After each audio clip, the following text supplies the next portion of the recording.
Si Santo Niño mao ni siya ang pulong nga nagpakatao. Nga matod pa sa Ebanghelyo ni San Juan, walay nabuhat bisan unsa nga dili pinaagi kaniya. Siya sad mao ang kaalam ug ang gahom sa Dios. Kay siya mao man ang Dios. Lingay mong tupad ing nanituo ka. Tuo ka nga Dios na Santo Niño. Ay naot ponta nga nituo. Niya pag-arina niya sa kalibutan, mihatag siya panig-ingnan sa usa ka tinuod nga tao nga makahatag og kaluwasan. Kay mianhi man siya isip manluluwas, ang iyang gibuhat, gipakita niya nga ang iyang yung mindset o ang iyang kasing-kasing nakasintro gyud sa pag-alagad sa iyang isig katao. Muna ang iyang mga tinun-an, dali kay nakamatikod si Jesus nga wala pa intawon makakaon. Ingon siya, mangadto tag dapit nga awaaw aron makakaon mo, unya makapahuway sa jutay. Kay usa sa paghatag og alagad sa atong isig katao kanang mangita tag paagi nga makapahuway siya. Kinsang mga asawaha dinhi nga maghuna-huna gyud nga papahuwayon ang ilang bana. Taas ang kamot. Sige yaw-yaw, sige sugo, sige sugo. Mga demanding kay tanan. Kinsa dinhing mga banaha nga magsigig yung gunahuna nga makapahuway ang iyang asawa. Taas ang kamot. Wa, kaya atay usat, duha. Nakalitan sad kay wa sige maghuna-huna, no?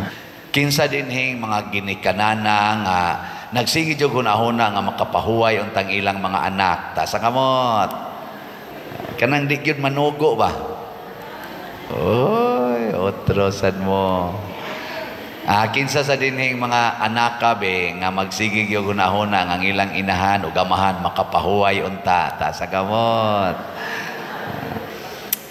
Pero unsa maning pahulay nga gikuan ni Kristo, gilantaw niya sa iyang para sa iyang isig katao.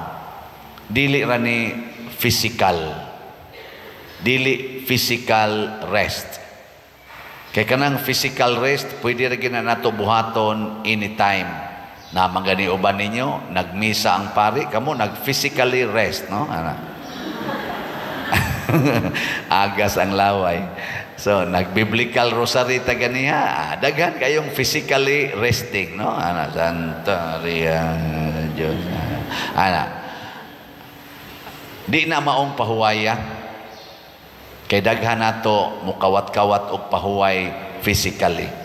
Unsa may pahulay nga gitan-aw ni Kristo, kana bang maka-feel ta nga naatay good shepherd, naatay maayong magbalantay, kana bang mabilong ta sa turil sa maayong magbalantay nga mao ang Ginoo.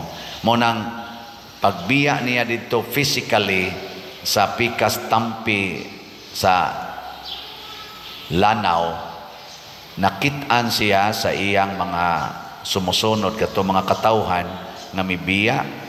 Nagdagan sila pado ngadto sa pikas tampi. Wa pay pahuway si Jesus ug ang iyang mga tinun-an. Pag-abot dito nga nakita niya ang mga tao nga nagpundok porting daghana, naluoy siya kanila kay mura sila mga karnero nga way magbalantay. Mao tong gitudluan niya sa daghang mga butang. Pasabot ang pulong sa Ginoo mao'y makahatag natog pahulay basta mosunod tas pulong sa Ginoo. Gilingi ay mong tupad be ing na nakapahuway nakas problema, ing na nakapahuway kas mga problema. Ana ba ang nakaapan ra ba og maghimo tag event, parihaan ni karong event nga kaning pista na to senior, nya natay event nga ik lang go na agad, sinulog competition sa atong mga barangay o sa atong mga chapel kaning levels. Ang nakaapan na sobraan kaayog focus diha ang atong mga organizers o ang atong mga committees, na sobraan kay focus sa physical activity, basin unya di na sila kamaong maminaw sa pulong sa Ginoo dinhis misa. Di na sila kamaong maminaw sa pulong sa Ginoo diha sa atong paghimo sa debosyon sa Santo Rosario. Mo nang medyo nasubo sa ko gamay kay ang akong expected ministry nga mo apil sa atong Santo Rosario kaganiha wa dinhi. Mo nang akong ikuan i-encourage nga bantay-bantay ni ninyo mga batanon nga kamao gitang mo balanse. Ang atong PYCC mao na in charge niini pero wa sila dinhi. Mao nang peligro nis mga batanon karong panahona kay mas interested sila sa physical satisfaction and physical rest, pero di sila interested sa spiritual satisfaction o spiritual rest. Hutdo nila ang ilang energy physically o di na sila mo mind sa mga spiritual activities. Kita sa dingon ana masata din ajud ko karosaryo pa der tungod sa kabisi sa akong trabaho. Daghan kay concerns balay pa der din ami karosaryo. Busy kay mi pa der. Karon hinuon nga automatic na hapitan ng gamit. Tulpok-tulpok na lang ka. Di na hinuon karosaryo. Dikin sa ninyo dinhi pamilya gyud nga magrosaryo gyud kada adlaw isip pamilya. Tas kamot. 1. Tuay number 2 ubos. Unsa may gibuhat sa uban? Wa na busy na lang kita matud pa ni Kristo acting like busy bodies pero way kapaingnan. Mura na tag mga lusay nga gihapak-hapak sa bawd, busy kaayo ang lusay og damag-damag ngadtos mga bawd ngadtos baybayon pero way kapaingnan, way gamot. Kay ang pag-ampo mao manay gamot. Kining atong gibuhat nindot ba ni og dili kining atong sinulog competitions usaray tumong nako ani nganong nighimo ta ani og ni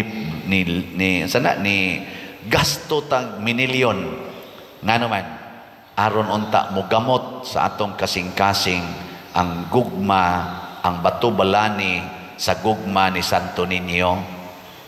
Makapaminaw unta ta siyang pulong kay mao ra gani sekreto aron mo resta, dili nang pagduka-duka panahos misa, dili nang pagduka-duka o dili pag-apil sa santos nga rosaryo kay matug usami. Kay naparabay activity unya. Usa na kadakong sayop og diha mudaog ang yawa. Di ba? Mao ni atong sakit karon. Mao na diri sa unang pagbasa niingon si King Solomon, batan-on kaayo ko, tanaw ha? Batan-on siya. Batan-on kaayo ko Lord nga imong gitagaan aning gingharian nga porting dakua gikan sa akong amahan. Hatagi ko sa kaalam aron kamao kong mugiya, kamao kong mudumala ni ining dako kaing katawhan nga imong gipiyal nako. Kay unsa may akong hibang kaagan, pasabot hatagi ko sa mga pulong. Dili kay kita rin magbuot-buot nga murag kitay kamao. Hangtod na lang di na ta maminaw sa Ginoo, iumit pagid nato ang activity nga iyas Ginoo. Moto gabi hapit naman to alas 12 nahuman ni sekreto jud kog ingon sa ato dihang mga batanon didto og diha sa gapundok sila. Ayaw ninyo kalimti ang atong biblical rosary ugma. Doko-doko lang ang uban mo smile og taphaw. Ayaw ninyo kalimti ha. Ana. Mao na hinaot unta nga mahimo ning learning. Torting abtikas ato mga batanon, absig sayaw-sayaw, practice gabi, sus, grabihag nga lawas, pertigon murag puno sa energy, pero ihog ra nasyawa silang tanan, ngadto sa premarital sex, ngadto sa same sex, ngadto sa kabit-kabit, ngadto sa pornography, ngadto sa pagkahakog anang kwarta, dali ra kay na sila ipanghuwog. Sa ila palang mga sinuluban, wa na, pildi na. Hastang pari gatanaw, pildi sa dusaya. Sinaganang galiad-liad sa imong atubang. May rabagbati, nga purting ninduta. Di kata mga hug anis bungaw, o di na kita magampo. Ana, naot paunta, labi na gis mga batanon, nga wa ron dinhi. Naot unta, maminaw mo ani. Naido ka buok na sa pultahan pero padong naman sa mamatay kay ana man duka-duka man. So anang ako lagi ning gi-intentional tingali og appeal dinhi tungod sa wa man sa ko magpreparar, gi-remind lang ta sa Holy Spirit kamoy akong napamalandungan diri samtang galingkod ko nga wa ba kami mapildi siyawa ani labi nang ako ba nga minahal kay pinangga ra ba kini nakong mga youth nato. Mao gini akong murag anak ba. Akong pagtagad nila, mura jug anak ko, amang ko'y anak, mo nang bisag unsay pangayoon anak nila, ako ginang ihatag, pero subo lang pangalamdongon, nga ang ako sang gipangayo, wa nila gihatag karong orasa. Wa nila gihatag, o sakit, kay nahibaw ko nga kining wa nila gihatag, peligro ni para nila. Ang kaalam nga Diyos nun, gipangayo ni Solomon, nalipay kaayo ang Ginoo. Unsa may giingos Ginoo, kay wa man ka mangayog taas nga kinabuhi, wa ka mangayog bahandi, wa gani ka mangayo og kapildihan sa imong mga kaaway, ihatag nako nimo ang kaalam nga wala pay tawo nga nakaangko niini kaniadto og sa umaabot. Nya napagisay giingon, og dugang paniana akong ihatag nimo ang wa nimo pangayua. Unsa may wa pangayo ang Solomon nga gihatag sa Ginoo, bahandi og dungog sa tibuok mong kinabuhi nga way laing hari nga ikatandi niini sa tibuok kalibutan. Kanang bahandi og dungog, wealth and honor, ihatag ra din sa Ginoo isip pakapin, basta unahon nato ang iyang wisdom, ang iyang kabubuton. Mo nang natay kantang, seek first the kingdom of God and everything will be given to you. Lingi ay mong tupad sa katapusan. Ing na di tani unahon ang kwarta, ipalit na lang ni natog slot. Sige, ing na. Unahon nato ang pagpalit og slot kaysa pagtigom sa kwarta. Kay pakapin raman di ay ng kwarta, basta unahon nato ang Ginoo. Nya sa pagpalit og slot, giuna nimo si Señor Santo Niño kaysa imong pagtigom, pakapinan ka og daghan pa. Manindog na ta.